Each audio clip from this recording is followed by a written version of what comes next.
তৌহিদ আফ্রিদি একজন ভালো মানুষের মুখোশের আড়ালে ভয়ঙ্কর দালাল। আন্দোলনে সাধারণ ছাত্রদের পাশে হাতে গোনা দু একজন ইনফ্লুয়েন্সার থাকলেও ছিল না তিনি। ছিল না বলতে ভুল হবে, ছাত্রদের বিপক্ষে কথা বলার জন্য যেভাবে বাংলাদেশের ইনফ্লুয়েন্সদেরকে ভয়ঙ্করভাবে নিয়ন্ত্রণ করেছে। আজকের ভিডিওটি আন্দোলনকে ঘিরে তৌহিদ আফ্রিদি ও ডিবি হারুনের সকল চক্রান্ত।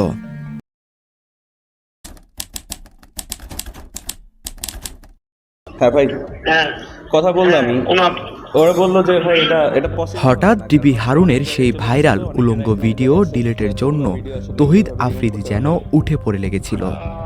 তাই ইমরানকে ফোন করে ভিডিও সব জায়গা থেকে মুছে ফেলার নির্দেশ দেয়। ইমরান অপারগতা জানালে চিন্তার স্বরে অনুরোধ করে।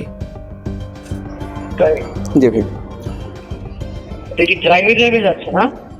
হ্যাঁ, ড্রাইভ, টেলিগ্রাম গ্রুপ, ইভেন অনেক ওয়েবসাইট। অন্যদিকে তাশরিফের দেওয়া পোস্টে উল্লেখ্য সেই ইনফ্লুয়েন্সারের নামটাও যেন খোলাসা হচ্ছে। তাশরিফ তার ফেসবুক পোস্টে ইনফ্লুয়েন্সারের নাম গোপন করে বলেন, কোনো এক সংস্থা বাহিনী নিয়ে এসে আমাকে টাকা ও স্ক্রিপ্ট দিয়ে ছাত্রদের বিপক্ষে ভিডিও বানাতে বলে এবং অনেক ভয়ভীতিও দেখায়। তবে মজার বিষয়, বাকি সব ইনফ্লুয়েন্সাররাও একই প্যাটার্নেই বক্তব্য দেয়। দিন যত যাবে ততই মুখোশের আড়ালে থাকা অসাধু চেহারাগুলো উন্মেষ হবে। আমি হাসিবুল ইসলাম বাপ্পি, দৈনিক আগামীর কণ্ঠ, নিউজ ডেস্ক।